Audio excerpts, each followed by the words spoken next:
नमस्कार, बहुत स्वागत है आपका मार्केट राउंडअप में। मैं हूं उन्नति शर्मा और आप देख रहे हैं बिजनेस 24 टीवी। आज शेयर बाजार ने हफ्ते के पहले कारोबारी दिन बढ़त के साथ क्लोजिंग दी है। सेंसेक्स करीब 400 पॉइंट्स की बढ़त के साथ 78,000 के आसपास के स्तर पर बंद हुआ। वहीं निफ्टी भी करीब 100 पॉइंट्स की बढ़त के साथ 24,400 के आसपास के स्तर पर बंद हुआ है। बैंक निफ्टी की अगर बात करें तो बैंक निफ्टी में भी 300 पॉइंट्स की बढ़त देखी गई है। इन सभी मुद्दों पर आगे शो में बात करेंगे। कैसा रहा आज का मार्केट सेंटिमेंट, किन सेक्टर्स में दबाव रहा, कौन से सेक्टर्स तेजी के साथ रहे, इन सभी मुद्दों पर हमारे साथ बात करने के लिए एसआर वेल्थ के फाउंडर लोकेश सेठिया हैं। सर, बहुत बहुत स्वागत है आपका। सर, क्या लग रहा है, कैसा मार्केट है आज, क्या मार्केट का सेंटिमेंट नजर आ रहा है? मार्केट बहुत पॉजिटिव है। अगर देखेंगे 250 जो है बहुत अच्छा रेजिस्टेंस जोन था। वहां पर मार्केट पिछले 15 दिन से कोशिश कर रहा था उसके ऊपर क्लोज देने का, बट नहीं कर पा रहा था। अब पिछले 2 दिनों से हम उसके ऊपर ट्रेड कर रहे हैं, तो ये एक पॉजिटिव सिग्नल है जुलाई सीरीज के लिए। मेरा मानना है ये है 24,700 24,800 बहुत दूर नहीं है। इस सीरीज में ही शायद आपको देखने को मिलेगा। डाउन साइड रिस्क क्या है? 24,150 24,200 अभी ये सपोर्ट का काम करेगा। जब तक इसके ऊपर मार्केट है, बाय ऑन डिप्स की स्ट्रेटजी लेके चलनी चाहिए। जी, तो कुल मिला के मार्केट सेंटिमेंट आज पॉजिटिव नजर आ रहा है। सर, कौन से सेक्टर्स आज तेजी के साथ कारोबार करते नजर आ रहे हैं? हमने देखा कि ऑटो, मतलब आईटी और कुछ सरकारी बैंक्स को छोड़ के लगभग सभी सेक्टर्स बढ़त के साथ कारोबार करते नजर आ रहे हैं। उन पर क्या ख्याल है आपका?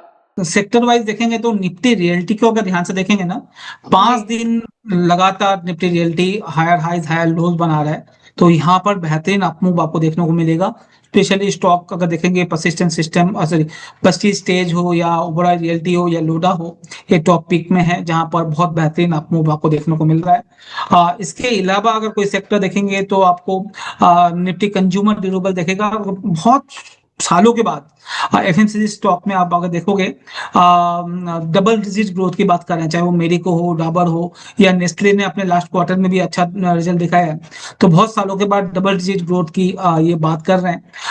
इसके अलावा ऑटो सेक्टर की बात करें तो ऑटो में ऑटो एंसिलरीज हमें ज्यादा पसंद आ रहा है, और उसमें भी ऑटो सेक्टर भी चार्ट पे ब्रेकआउट आ रहा है। जो तीन सेक्टर की आप बात कर रहे हो, काफी अच्छा लग रहा है तीनों सेक्टर ही।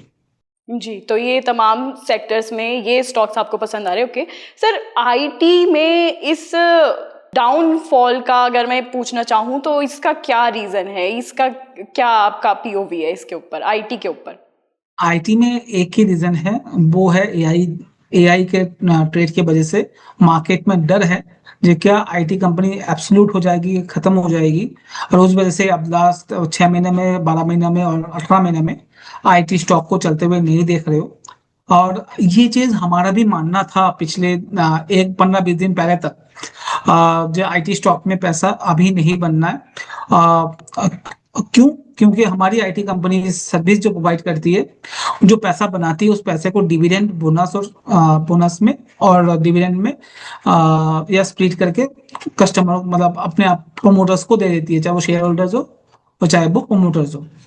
मगर इस बार क्या चेंजेस हुआ है अगर आप ध्यान से देखें उन्नति, चाहे वो सेल टेक हो, चाहे वो परसिस्टेंट सिस्टम हो, चाहे वो टीसीएस हो, चाहे वो इन्फोसिस हो, सारी कंपनीज अपना इन्वेस्टमेंट कर रही है एआई कंपनीज के ऊपर। आपने पढ़ा होगा, कुछ अभी देखा भी होगा।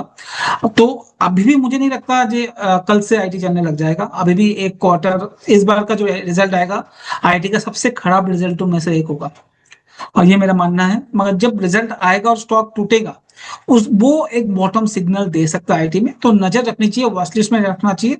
आज लेना है नहीं, आज कल में नहीं लेना, अभी भी एक क्वार्टर और रिजल्ट थोड़ा वेट एंड वॉच रखना है।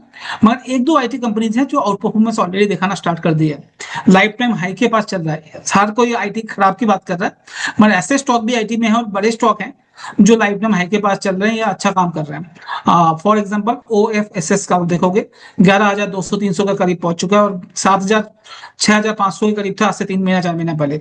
वहां से 30-40% का रैली आपको देखने को मिला है। आप कोफोज को देखो, कोफोज टूट नहीं रहा है। तो कुछ कुछ स्टॉक्स हैं, बट ओवरऑल इंडेक्स स्पेसिफिक में बात करें, या 10 में से अगर 8-9 स्टॉक टूट रहे हैं, तो एज ए इंडेक्स अभी भी खराब है। बट मुझे लगता है इस क्वार्टर के बाद आईटी में धीरे धीरे बाइंग आ सकती है। कुछ कुछ जी, म्यूचुअल फंड तो ऑलरेडी स्टार्ट कर दिया बाई करना। तो चलिए, ये तो हमने आज के पूरे मार्केट सेशन की बात कर ली, ट्रेडिंग सेशन की बात कर ली। सर, कल के लिए क्या स्ट्रेटेजी रहनी चाहिए, इन्वेस्टर्स को क्या स्ट्रेटेजी अपनानी चाहिए?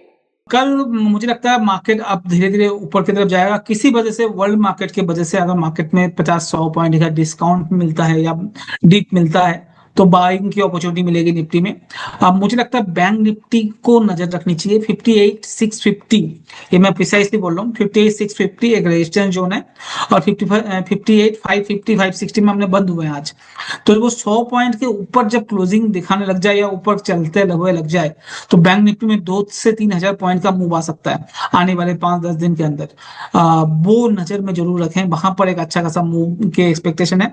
उसमें आप देखोगे एचडीएफसी बैंक ने आज से रैली देना स्टार्ट कर दिया है, तो एचडीएफसी बैंक में नजर रखें। और अगर शॉर्ट करना है तो कोटक बैंक में देखें। अगर बैंक निफ्टी आपको नीचे जाते हुए दिखे तो कोटक बैंक को शॉर्ट करें, अगर ऊपर जाते हुए दिखे तो एचडीएफसी बैंक को बाई करके देख सकते हैं। जी, चलिए, हमने आज के पूरे मार्केट सेंटीमेंट की बात कर ली, कैसे सेक्टर वाइज परफॉर्मेंस रही, कल की स्ट्रेटेजी भी हमने जान ली। सर, बहुत धन्यवाद आपका, लेकिन जाने से पहले डिस्क्लेमर आपसे चाहिए। जो भी स्टॉक के बारे में हमने बात की मेरे पर्सनल पोर्टफोलियो में नहीं है।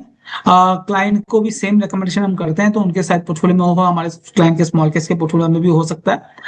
तो कोई भी बाई या सेल करे तो आपका खुद का रिसर्च करें या अपने RA से जरूर पूछ लें, तभी बाई सेल का डिसीजन बनाए, नहीं तो अवॉइड करते। मेरी बात सुन के सिर्फ बाई सेल का डिसीजन ना बनाए।